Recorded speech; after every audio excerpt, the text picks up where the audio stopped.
Hi and welcome to another Married to Reselling video. We're Simon and Faye and we're resellers in the UK, and coming up later in this video as usual are sales from the barn. But we've just been out, we went to a tabletop sale a couple of weeks ago in a centre, like a clinic centre place. It's a charity, isn't it, for a particular type of health condition? Yeah, and you emailed them, didn't you? Yeah, so basically when we went to this tabletop sale, I remember noticing that there didn't seem to be many resellers there, and you picked up a Wentworth at this sale, didn't you? Yeah. And there was loads of people stacking jigsaws up and buying jigsaws, but no one picked up this Wentworth. And I thought, I don't reckon there's many resellers here. Anyway, like a week ago, or less than a week ago, whatever, I remember it's average speed along here. I just thought, you know what, I'm going to email this charity because I don't really know much about them. I looked on their website, they're trying to raise £1,200 a day or something, and I thought, I wonder what they do with the stock that doesn't sell. So I just dropped them a really brief email. I didn't even tell you I was doing it, I just did it. And it's along the lines of, what do you do with your unsold stock? Do you send it to the ragman? If you do you know that bric-a-brac, for example, doesn't really get reused or resold or sent on to be used? Because when we've been to rag houses and the bric-a-brac is just smashed up in a huge mountain and it's going to go to landfill. So I just asked them what they do with it, and I told them that we're second-hand dealers and we want to keep things out of landfill and give them new homes. And she wrote back the next day, this lady, the manager, and said, yep, come in, have a chat with us. So we went in and had a chat today, and it was easy breezy, sort of 10-15 minute chat. They took us straight in the stock room of this charity, and it was very tidy in there, wasn't it? Very organised. And we got speaking to a volunteer, and basically all of the stock that they don't sell gets put into a cupboard, and the ragman has access to this cupboard to take it, and they pay the money, but they didn't know how much. And really what they want is for the cupboard to be emptied more often because they have lots of stuff to put in there. So they showed us the cupboard.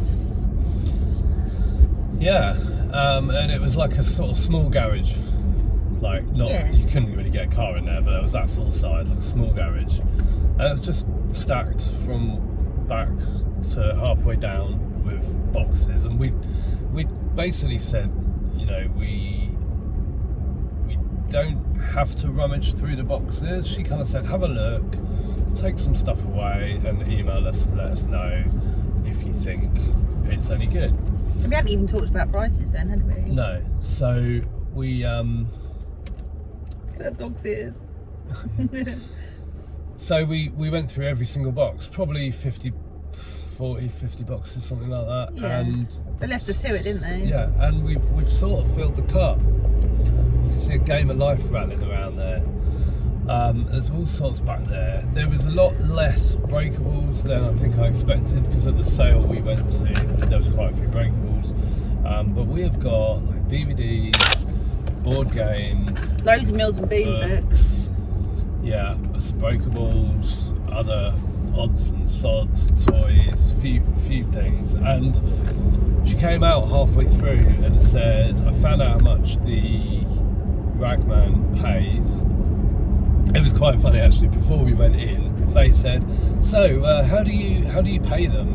Yeah. And I was like thinking, what? And then the lady had a really concerned look on her face, and I was like, you mean how do they pay you? Yeah. I was like, oh, yeah, that's the way around, yeah. Before we waste anyone else's time, like, we're gonna pay you, don't worry, we're gonna pay you. But she came out and she said, oh, the ragman pays 5p a kilo. And we'd already explained that we have this, we've had this sort of deal set up with other places who we know that the ragman gives them like 10p a crate for books and stuff like that. We said, you know, you'll get more than that from us. So she came out and she said 5p a kilo is what they pay. And we said, okay, cool, don't worry. We will pay you more than that.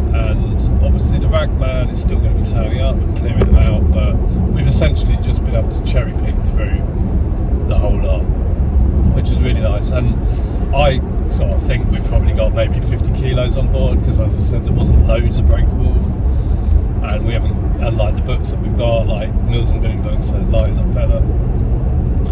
So we sort of came out and we said we'd just send them 20 quid, and that is going to be way more than what they're getting paid. And essentially it's all they've washed their hands of the stock at this point. So once it makes it in the cupboard, they're not interested in it anymore. So there's no guilt in offering them £20, because I'll tell you now, Faye scanned a book, there was like 11 quid on Amazon. I scanned a board game, there was 27 on Amazon. So you might think £20 sounds tight, but as I said, I don't feel any guilt about that. That's business. That's we're paying them more than what they would be getting to have it taken away by the ragman. So everyone's the winner. Yeah, and they were very clear that they said, so basically it's not about the money, it's about the space. They basically said that. Yeah, they're not banking on any of that. Like she was saying about how if they took it to the tip, they'd have to be separated into different types of thing and all that. So Faye's absolutely right. She did say that it was about the space, not the money. So we made them a bit of space. We'll give them a bit of money. And they said we can go regularly as we want. Yeah. We've agreed to go once a month on a certain day of the month, and help them put stuff in the cupboard, or help them sort stuff. Like, we'll take it before it ends up in the cupboard. So that's a good thing. Yeah. But yeah, we've got. It just sort of shows, doesn't it, that there's a lot of people in the reselling community who don't like to say that they're resellers. We've all seen the YouTube videos of people whispering in the corner of charity shops discussing sold prices. And we've seen people witness that ourselves in charity shops, but we've never hidden it. And we've always said that it can open doors. It's opened more doors than cause problems. Yeah, I don't think we've ever really had any problem. The only problem I've ever had in a charity shop was filming.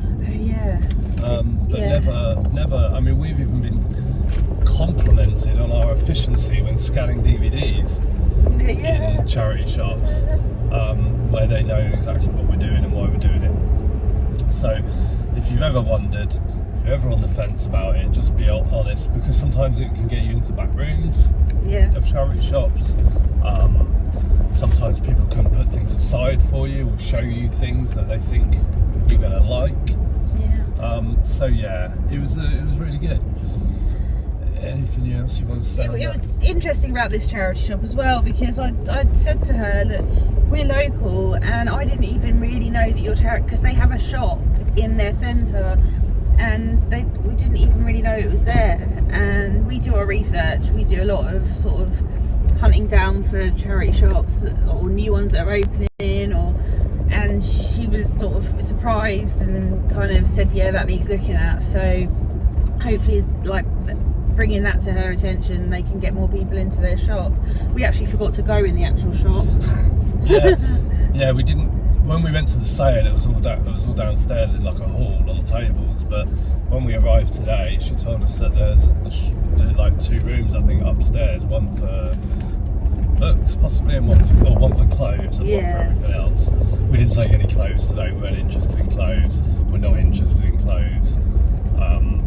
So she was kind of happy with that, because I don't think they really wanted to go there. It was a different person as well. Right, yeah. A different person that ran the clothes section. So we were just sort of speaking to the lady that deals with all the hard goods and the manager. So, but they've like completely put trust in us. They've said that, like, we haven't given them any money yet.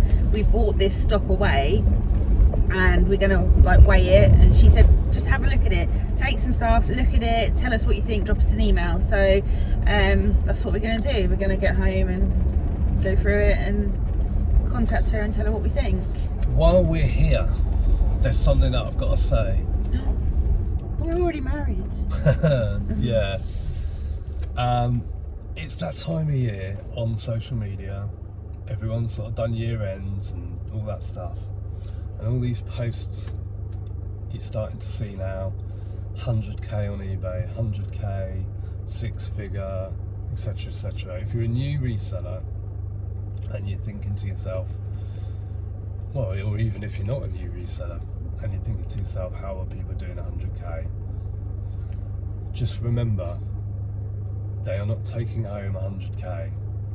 They're probably taking home, a lot of these people are probably taking home no more than an average salary, which I think I looked up last year. I can't remember what it was, but our costs on eBay are 49% of our sales, because we buy our shipping through eBay, we promote heavily.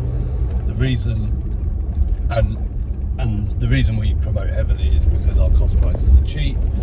We take offers, doesn't always matter how silly they are, and all that sort of stuff. So when you're seeing those posts, and I'm sort of starting to notice also people are starting courses and all that sort of stuff, it's all very cyclical. It just comes back round.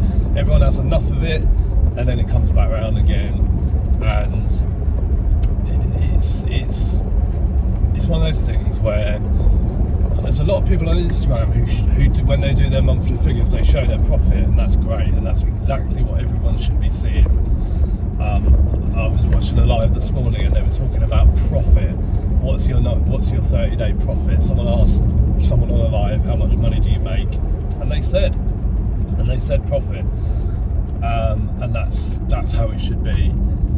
6 figures, 100k, 200k doesn't mean anything. It means nothing. You can spend £4 to make to turn over £5,000. You've made £1,000. You haven't made £5,000. I know a lot of people are struggling at the moment in reselling. They've had a bad January. Our January was only 2.9 or 2.3% less than our December. And I'm not sure whether that says that we had a strong January or a weak December, but they were basically pretty much the same. And that's because we don't, I'm talking about eBay here, because we just sell stuff, like not particularly Christmassy stuff or seasonal stuff. It's just stuff that people buy all year long. Yeah, there's nothing special that makes it about Christmas. So if you're in that boat where you're looking at all these people claiming all of this, I saw one yesterday, no context whatsoever, with a link on Instagram, didn't click the link. It's for their vanity, isn't it? Yeah, and it's irresponsible as well. It's irresponsible because they're not telling the whole story, and they're not even telling a tiny bit of the story, not the bit that anyone needs to know about controlling your costs in your business. Stock turnover, cash flow. We never talk about those sort of things, because we tell you when we're picking in the barn, like what we've paid and what we've sold for. We never say, oh, our turnover's this or anything like that. Yeah, I just think it's not right, and people should stop doing it. I don't mind seeing like 90-day totals or all of the rest of it. I don't mind it, but people need to give it context. Like, it's good to see people succeeding, but not everybody who's posting big numbers is succeeding. There's, it really depends what you sell. You could sell 100k's worth of grocery in a year, but have to write off £90,000 worth the next year because you didn't sell all your stock. So anyway, I just had to say it because it's that time of year when you're seeing it, because people have done their yearly figures and they're just not providing any context at all. I also need to say thank you to Maggie. Is it Maggie? I don't know what you're going to say. So went to a jumble sale recently, and 2 viewers came up to me and said, oh, we watch your videos, really love them. And I was looking for Simon because he was at one end of the jumble sale, I was at the other, and I needed 70p or something to pay the lady, and I didn't have any change left, and I was waiting for Simon, and this lovely lady said, let me pay for that please. So thank you very much, that was really nice of you and your friend, thank you. Yeah, I didn't meet them, so. I'm sure it was Maggie. If it's not Maggie, I'm sorry, but to the 2 ladies, thank you, you know who you are. Right, should we have some sales from the barn? Yes. Random. You're random. You are. They're in a bag. They're 2 vintage globes, small, old style, spinning, no base. Yeah, but these, someone mentioned in the video, bookends or something. Yeah, they were from Bookends. They were in like my haul series from the auction. They cost 40p and sold for £7 plus post within a couple of weeks. Crate 18. Yeah. A condiment jar with lid, blue and white, bamboo handle. That cost 74p 8 months ago and sold for £6.69 plus post. Then we've got home. Got 2 things in home actually. Glad you mentioned it. Do them together. One after the other. Got Leans. Okay, first of all, we've got the vintage napkin rings. They are yellow and red. They cost 28p 7 months ago and sold for £5 and 8p plus post. And they sent a message saying, good morning and thank you for sending me the offer. I would have been stark raving bonkers to have turned it down. I agree. Then also in home, we have got a vintage Merlin diamond cut pen cufflinks boxed. So it's a set with some cufflinks in it and a pen. What colour's the box? That's not square. The box is, it says on it, the box is like a reddy browny colour. Is it a big box? No, it's got a pen and some cufflinks in it, and it's not square. There it is. Huh? Yes. If you were paying attention whilst picking, one would not have to raise one's voice. So that is a diamond cut pen and cufflinks in there. They were 70p in a random lot of crockery from auction. I sold them for £10 plus post within 6 months. Then we've got toy tub. It's cold, by the way. It's standing around like. It's 1 degree. And Simon's saying it's cold. He's got shorts on. He's got a fleece and a t-shirt, and that is it. So my legs aren't cold. More for him. What am I getting? Where's your gloves? The bathroom sign. It's massive. It's got hooks. I can see it. Massive was a bit strong, but compared to other things in there. Cost 82p 4 months ago. Sold for £13.39. Now, can you comment on this video if you think Simon is crazy for wearing trainer socks, trainers, shorts, fleece and a t-shirt when it's 1 degree in the barn? Like, please let me know in your comments what you think of Simon's outfit, please. Crate 14. Vintage dinner plate, glazed, earthenware, orange, brown. To the front. That cost 17p 6 weeks ago and sold for £9.49 plus post. And then we've got Art 114. You're like, yes, it's not a massive one. Yeah. Right, this is a vintage oil on board original painting of a country lane going through the woods. It cost 64p 3.5 months ago and sold for £25.45 plus post to a repeat buyer who's bought a piece of art from us every week for the last 4 weeks. And I just want to also say about Simon's outfit, he is going to be standing here packing this. And he'll come in because he's cold and he'll be like, oh, it's so cold out there. Oh. I'm not wearing similar clothes. I've got a coat on, I've got a jumper, I've got a long sleeve t-shirt, I've got jeans, I've got thermal socks, and I've got leather trainers on. It just means that when I come in, I don't have to, like, for me, the heating doesn't have to really be on because it's like warmer when I get in, whether it's on or not. Got this Asterix box set 6 discs going out. That cost £1.50, sold within a month for £19. Customer message to ask to change the delivery, which I wouldn't advise doing. So anyway, we gave them the option. It either goes to the address they ordered to or they cancel it and reorder, which is what they ended up doing.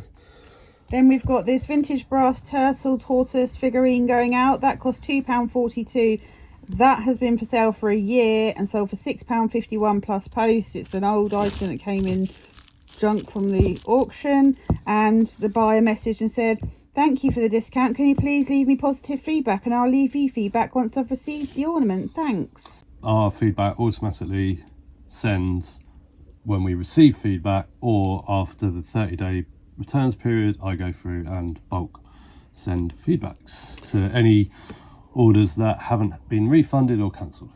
And then we've got this vintage Mayotte Provence storage jar, trinket pot thing. That cost 50p, sold within 3 months for £13.39. And we got a message from this buyer as well saying, please could you send this next week, as I'm not sure I'll be in this week, thank you. And we don't delay shipments, so we said we'll either send it today or you can cancel it, and they said okay, send it today. What did you think then? Did we do the right thing contacting the charity? Do you think it's a good thing? We do, so let us know. And thanks for watching. We'll see you in the next one. Bye for now. Bye.